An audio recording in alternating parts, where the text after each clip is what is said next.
Hello दोस्तों, कैसे हैं आप लोग। आज हम एक ऐसे बेहतरीन सच्ची कहानी जानने जा रहे हैं जिसे देखकर अंत तक आपके होश उड़ जाएंगे और आपकी आंखें भी भर आएंगी कि माँ की दुआओं में कितनी ताकत होती है। तो कहानी की शुरुआत में हम एक छोटे से बच्चे को देखते हैं जिसका नाम सरू होता है। सरू अपने बड़े भाई के साथ ट्रेन से कोयला चोरी कर रहा होता है।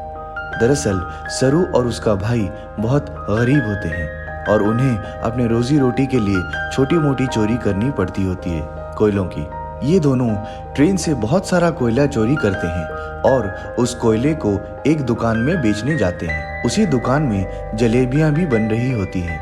फिर सरू अपने बड़े भाई से कहता है कि मुझे जलेबियां खानी है। उसका बड़ा भाई कम पैसे होने के कारण कहता है कि एक दिन मैं तुम्हें जलेबियां जरूर खिलाऊंगा। फिर सरू कहता है कि एक दिन हम इस दुकान की सारी जलेबियां खरीद लेंगे। और फिर सरू और उसका भाई कोयले के बदले थोड़ा सा दूध वहां से लेकर अपने घर की तरफ खेलते हुए निकल पड़ते हैं, जहां पर हम देखते हैं कि सरू और गुड्डू की एक छोटी सी बहन है और ये तीनों अपनी माँ के साथ रहते हैं। सरू की माँ उसके बड़े भाई गुड्डू से पूछती है कि ये दूध तुम लोग कहाँ से लेकर आए, लेकिन वो लोग इस बात का कोई भी जवाब नहीं देते हैं। और फिर उसी रात को गुड्डू काम पर जाने के लिए निकलता है। तो फिर सरू कहता है कि मैं भी तुम्हारे साथ काम पर चलूंगा।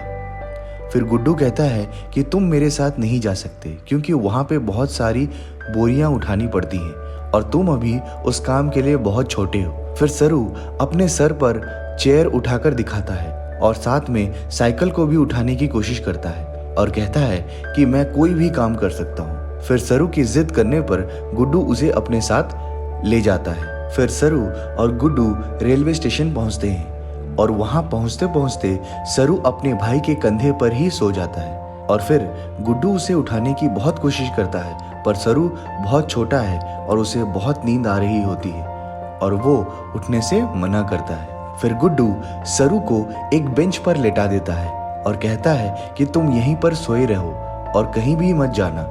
मैं कल सुबह काम से लौटूंगा तो तुम्हें घर लेकर जाऊंगा। जाने से पहले सरू अपने भाई से कहता है कि जब तुम लौटोगे तो जलेबी लेकर आना मेरे लिए। और गुड्डू कहता है कि ठीक है, मैं ले आऊंगा। और फिर सरू कहता है कि 2000 जलेबियां। इसके बाद गुड्डू अपने काम पर निकल जाता है। फिर कुछ ही देर बाद जब रात और भी गहरी हो जाती है तो स्टेशन पूरी तरह से खाली हो जाता है और पूरे स्टेशन पर सिर्फ एक ही बच्चा होता है और वो होता है सरू। फिर सरू वहीं पर प्लेटफॉर्म में खड़ी हुई ट्रेन में जाकर बैठ जाता है और वहाँ बैठे बैठे उसे नींद भी आ जाती है और वो सोकर रह जाता है। फिर जब सुबह उसकी आंखें खुलती हैं तो ट्रेन चल रही होती है। सरू ये देखकर घबरा जाता है और ट्रेन में चारों तरफ भागने लगता है। वो अपने भाई को घबराकर आवाज भी देता है और साथ ही साथ वो ट्रेन के दरवाजे को खोलने की भी कोशिश करता है पर दरवाजे पूरी तरह से लॉक्ड होते हैं और इसी वजह से ट्रेन के बार बार रुकने के बाद भी सरू ट्रेन से बाहर निकल नहीं पाता है। देखा जाए तो ट्रेन की बोगी पूरी तरह से खाली होती है और सरू भूखा प्यासा इस ट्रेन में फंस चुका होता है। फिर अगले पल हम देखते हैं कि ट्रेन कुछ दिन का सफर पूरा करके कोलकाता पहुंच जाती है, यानी सरू के घर से 1600 किलोमीटर दूर। सरू मध्य प्रदेश के खांडवा डिस्ट्रिक्ट का रहने वाला होता है। सरू ट्रेन से उतरकर देखता है कि वहां पर बहुत भीड़ लगी हुई है और फिर वो घबरा कर टिकट काउंटर जाता है और कहता है कि मुझे अपने घर जाना है। पर यहाँ पे सब लोग बंगाली में बात कर रहे होते हैं और सरू को किसी की भी बात समझ में नहीं आ रही होती है और वो लोग सरू को वहां से भगा देते हैं। फिर बहुत ज्यादा कोशिश करने के बाद थक हार के सरू अपने जैसे कुछ बच्चों के साथ जाकर सो जाता है जिनके पास कोई भी घर नहीं होता है। थोड़ी ही देर बाद कुछ लोग वहां पर आते हैं जो उन बच्चों को उठाकर अपने साथ ले जा रहे होते हैं। सरू किसी तरह से वहां से भाग जाता है और वो एक बार फिर से इतने बड़े शहर में रात के अंधेरे में बिल्कुल अकेला होता है, जिसे अब बहुत भूख भी लगी होती है। तभी वहां पे वो एक मंदिर देखता है और उस मंदिर के अंदर जो प्रसाद होता है वो उसे खा लेता है। फिर अगली सुबह सरू ट्रेन ट्रैक पर चल रहा होता है क्योंकि वो अपने घर जाना चाह रहा होता है। तभी वहां पर एक औरत सरू को देखती है जिनका नाम नूर होता है। वो सरू से पूछती हैं कि तुम्हारा घर कहाँ है। तो सरू कहता है कि मेरा घर गणेश तल्ले में है। दरअसल ये जगह मध्य प्रदेश में एक छोटा सा गांव होता है जिसकी जानकारी बहुत कम लोगों को होती है। फिर बहुत देर बात करने के बाद नूर उसे अपने घर ले जाती है और उसे खाना खिलाती है और नहलाती भी है। फिर नूर कहती है कि कल सुबह एक आदमी आएगा जो तुम्हारी मदद करेगा और तुम्हें अपनी माँ से मिलवा देगा। फिर अगली सुबह रामा नाम का एक बंदा आता है और वो सरू की बॉडी को पूरी तरह से चेक करता है और नूर से कहता है कि तुमने बहुत अच्छे से काम किया है, क्योंकि उन्हें एक ऐसे ही बच्चे की तलाश थी। सरू को इन दोनों की बातें सुनकर शक हो जाता है और वो फिर वहां से मौका देखकर भाग निकलता है। फिर सरू का पूरा दिन हावड़ा ब्रिज के नीचे गुजरता है और उसे अपनी माँ की बहुत याद आ रही होती है कि कैसे उसकी माँ पत्थर तोड़ा करती थी और वो उनकी मदद किया करता था। सरू अपनी माँ से बहुत प्यार करता है, जो कि अब सरू से 1600 किलोमीटर दूर है, जिसके बारे में सरू को कुछ भी नहीं पता। और इसी तरह सरू को यहाँ रहते हुए 2 महीने बीत जाते हैं और एक सुबह जब बारिश हो रही होती है तो सरू एक कैफे के बाहर बैठा होता है। कैफे के अंदर एक लड़का कॉफी पी रहा होता है और सरू उसकी नकल बाहर निकाल रहा होता है कॉफी पीने की। फिर वो लड़का सरू को देख लेता है और वो बाहर आकर सरू को खाने को देता है। वो सरू को पुलिस स्टेशन ले जाता है ताकि सरू अपने घर पहुंच सके। अगले पल वो लड़का पुलिस से कहता है कि ये लड़के को बांग्ला बोलना नहीं आता है और ये हिंदी में बात करता है। और जब मैंने इसे उसके घर के बारे में पूछा तो इसने बताया कि ये गणेश तल्ले से है। दरअसल इस जगह के बारे में ना ही ये लड़के को और ना ही पुलिस वालों को कुछ पता होता है, क्योंकि ये जगह मध्य प्रदेश में एक बहुत ही छोटा सा गांव होता है। फिर वो लड़का उसे उसकी माँ का नाम पूछता है तो सरू कहता है कि मेरी माँ का नाम अम्मी है, क्योंकि सरू को उसकी माँ का नाम मालूम ही नहीं होता है। फिर पुलिस सरू के घर का पता ढूंढने की बहुत कोशिश करती है, पर उन्हें उसके घर का, गांव का कुछ भी पता नहीं मिलता है और इसीलिए पुलिस उसे एक अनाथ आश्रम में भेज देती है। फिर सरू 3 महीने वहां पे बिताता है और उसके बाद एक लेडी उससे मिलने आती है जिनका नाम मिसेस सूद होता है। वो सरू को बताती है कि पिछले 3 महीने से हम तुम्हारे परिवार को ढूंढने की कोशिश कर रहे हैं, पर उनका कोई भी पता हमें नहीं मिला। हमने न्यूज़पेपर में भी खबर निकाला था, पर उसका कोई भी जवाब हमें नहीं मिला। फिर सरू कहता है कि मेरे घर यहाँ से बहुत दूर है और मैं अपनी अम्मी के पास और अपने भाई गुड्डू के पास जाना चाहता हूँ। फिर मिसेस सूद कहती हैं कि बेटा, हमने हर तरह से उनको तलाश करने की कोशिश की, पर कोई भी जवाब हमें कहीं से भी नहीं मिला। फिलहाल तुम्हारे लिए हमारे नज़र में एक ऑस्ट्रेलियन कपल है जो तुम्हें अडॉप्ट करना चाहते हैं और वो तुम्हें बहुत ही खुश रखेंगे और तुम्हें उनके साथ ऑस्ट्रेलिया जाना होगा। इसके बाद मिसेस सूद सरू को अपने साथ अपने घर ले आती हैं, जहां सरू जैसे और भी बहुत सारे बच्चे होते हैं। फिर मिसेस सूद सारे बच्चों को टेबल मैनर्स सिखाती हैं और उन्हें खाना भी खिलाती हैं। फिर उसके दूसरे दिन सरू को ऑस्ट्रेलिया भेज दिया जाता है, जहां वो ऑस्ट्रेलियन कपल मिस्टर जॉन और उनकी वाइफ सू, जिन्होंने सरू को अडॉप्ट किया होता है, उनके पास। वो सरू को देखकर बहुत ही खुश होते हैं और फिर वो लोग सरू को अपने घर ले आते हैं। फिर हमारा सरू, जो छोटे से मिट्टी के घर में रहा करता था, वो एक आलीशान घर देखता है तो वो बहुत ही हैरान सा हो जाता है। साथ ही साथ सरू बहुत ही गुमसुम भी होता है, क्योंकि ये देश और यहाँ के सब लोग सरू के लिए एक सपना जैसा होता है, जहाँ उसकी अपनी माँ भी नहीं होती है। फिर खाने के बाद मिस सू, जिन्होंने सरू को अडॉप्ट किया होता है, वो दिल से सरू से कहती हैं कि मुझे मालूम है कि तुम्हारा सफ़र इतना आसान नहीं हुआ होगा, मुझे मालूम है, और मैं जानती हूँ कि तुम भी मुझसे बहुत कुछ कहना चाहते हो पर कह नहीं पा रहे हो, पर एक दिन आएगा जब तुम खुलकर मुझसे अपने दिल की बातें करोगे सरू। फिर मिस्टर जॉन और मिसेस सू सरू को अपने बेटे जैसा एक्सेप्ट करने लगते हैं और उसके साथ वक्त बिताने लगते हैं। वक्त जैसे जैसे बीतता जाता है तो सरू भी उनके चाल ढाल सीखने लगता है। वो लोग भी सरू की परवरिश में कोई भी कमी होने नहीं देते। फिर 1 साल मिस्टर जॉन और उनकी वाइफ फिर से एक बच्चे को अडॉप्ट करते हैं, पर यह बच्चा उनके साथ एडजस्ट नहीं कर पाता है और ना ही अपने सिचुएशन को समझ पाता है, तो वो खुद को हानि पहुंचाने लगता है। मिस सू उस बच्चे को अपने सीने से लगाकर उसे शांत करने की कोशिश करती हैं और उसके ऐसे सिचुएशन को देखकर रोने लगती हैं। फिर सरू उनके पास जाकर उनके आंसू पोंछने लगता है और इससे हमें ये पता लगता है कि अब सरू ने भी मिस सू को अपनी माँ एक्सेप्ट कर लिया होता है। और धीरे धीरे वक्त बीतता है और 20 साल गुजर जाते हैं। अब सरू बड़ा हो चुका है।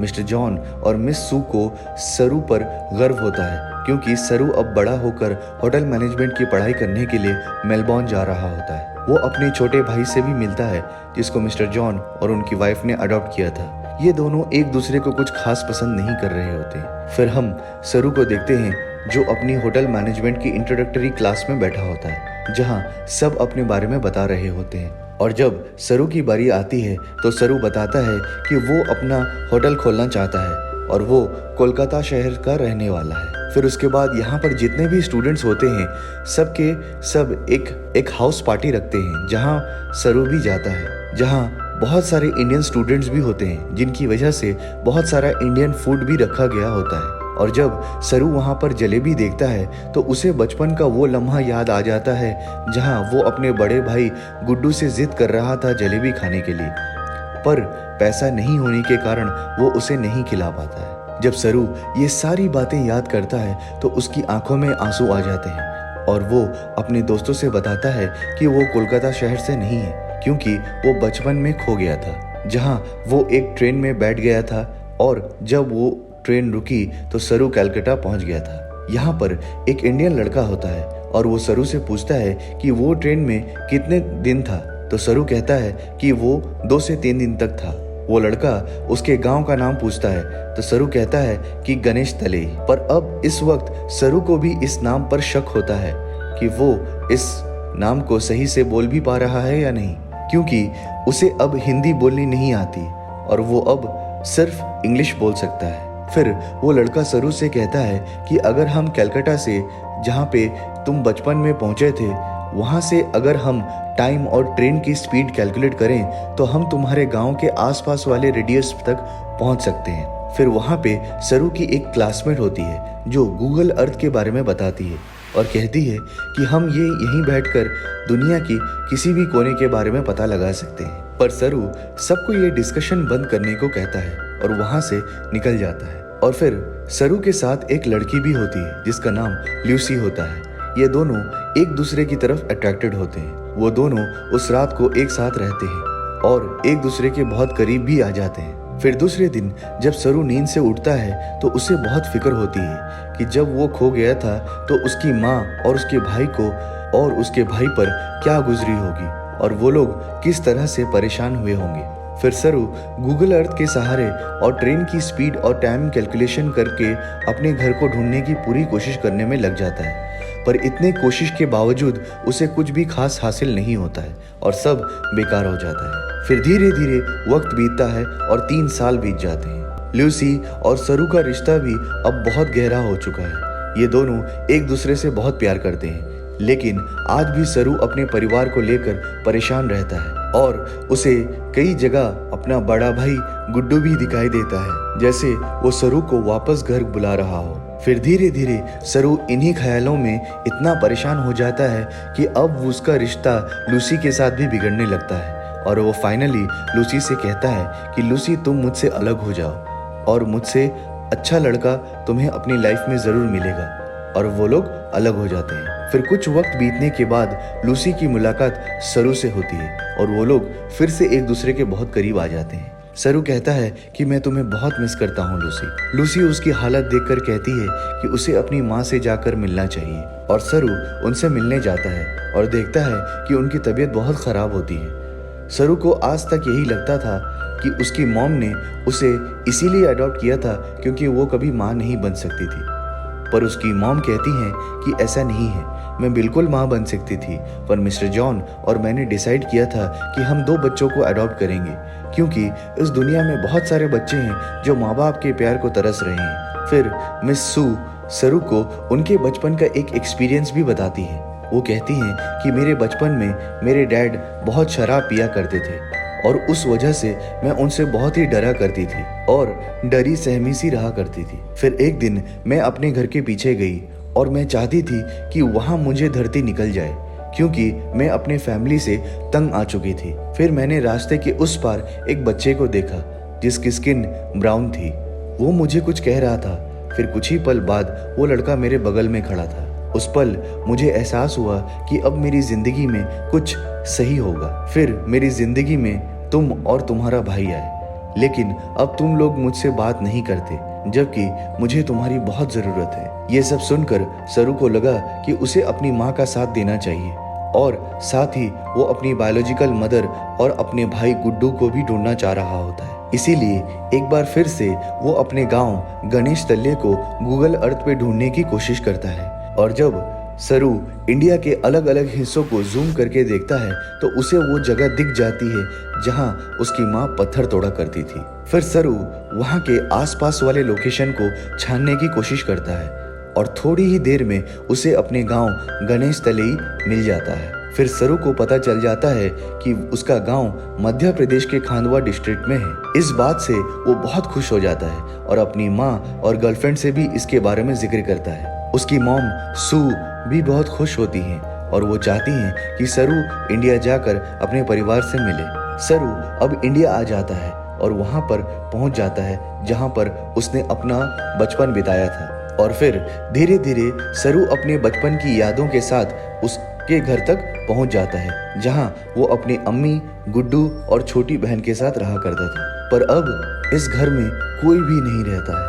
वो फिर आस पड़ोस के लोगों को भी पूछने की कोशिश करता है, पर उसकी भाषा किसी को भी समझ नहीं आ रही होती है और ना ही सरू अब हिंदी समझ सकता है। तभी वहाँ पे एक आदमी सरू को देखता है जिसे इंग्लिश समझ आ रही होती है और सरू उसे अपना नाम और अपने भाई और बहन का नाम भी बताता है। वो उसे पूछता है कि जो परिवार पहले यहाँ रहा करता था अब वो कहाँ चला गया, पर वो आदमी उसकी बात का कोई भी जवाब नहीं देता है और वहां से चला जाता है बिना कुछ कहे। और कुछ ही पलों के बाद वो लौट कर आता है और सरू को उसकी तरफ आने को इशारा करता है। सरू को देखता है कि सामने से एक बूढ़ी औरत आ रही होती है और ये औरत कोई और नहीं सरू की अम्मी होती है। ये वही अम्मी होती हैं जिनके गोद में सरू ने अपना बचपन बिताया होता है। फिर सरू अपनी अम्मी के गले लगकर बहुत रोता है। सरू की अम्मी आज तक गांव को छोड़कर इसीलिए नहीं गई थी क्योंकि उनको यकीन था कि एक दिन उनका बेटा लौटकर जरूर आएगा। सरू अपनी बहन से भी मिलता है जो अब बड़ी हो चुकी है। वो सबको गले लगाता है, पर सरू अपने बड़े भाई से नहीं मिल पाता है क्योंकि जिस रात सरू खो गया था उसी रात को गुड्डू की ट्रेन के नीचे आकर मौत हो गई होती है। यानी एक रात में वो माँ ने अपने दोनों जिगर के टुकड़ों को खो दिया था और उसकी उम्मीद ऊपर वाले पे इतनी मजबूत थी कि उसका बेटा एक दिन जरूर लौट कर आएगा। और आज 25 सालों के बाद उसका बेटा घर वापस आ गया है। फिर सरू ऑस्ट्रेलिया कॉल करता है। मिस्टर जॉन और मिस सू को कहता है कि मुझे मेरा परिवार मिल गया है, पर इससे कुछ भी नहीं बदलता है। आज भी आप दोनों मेरे लिए मॉम डैड हो और मैं आपसे बेइंतहा मोहब्बत करता हूँ। फिर सरू उन सारी जगहों पर जाता है जहाँ वो बचपन में खेला करता था और इन जगहों पर जाकर उसे अपने बचपन की याद आ जाती है। इसके बाद सरू को ये भी पता चलता है कि उसका असली नाम सरू नहीं सीरू होता है, जिसका मतलब होता है लायन। फिर अंत में हमें इस सच्ची कहानी का रियल फुटेज दिखाई जाती है जहाँ पर सरू के ऑस्ट्रेलियन पेरेंट्स इंडिया आते हैं और सरू की बायोलॉजिकल माँ से मिलते हैं और खुशी से लबरेज हो जाते हैं। अगर ऑफिशियल रिपोर्ट्स देखा जाए तो इंडिया में हर साल करीबन 80,000 बच्चे गायब होते हैं, पर उनमें से 1% बच्चों की किस्मत सरू जैसी नहीं होती। देखा जाए तो इस सच्ची कहानी के मुख्य किरदार मिस्टर जॉन और उनकी वाइफ मिस सू हैं, जिन्होंने ना कि सिर्फ बच्चा नहीं किया बल्कि एक अनाथ बच्चे को लेकर उसकी सही परवरिश की और उसके साथ साथ उसे अपने असली माँ से भी मिलने का मौका और इजाज़त दिया। तो दोस्तों, आपको ये मूवी रिव्यू देखकर कैसा लगा कमेंट कर बताना ना भूलें और प्लीज़ लाइक, शेयर और सब्सक्राइब करना ना भूलें। जय हिंद।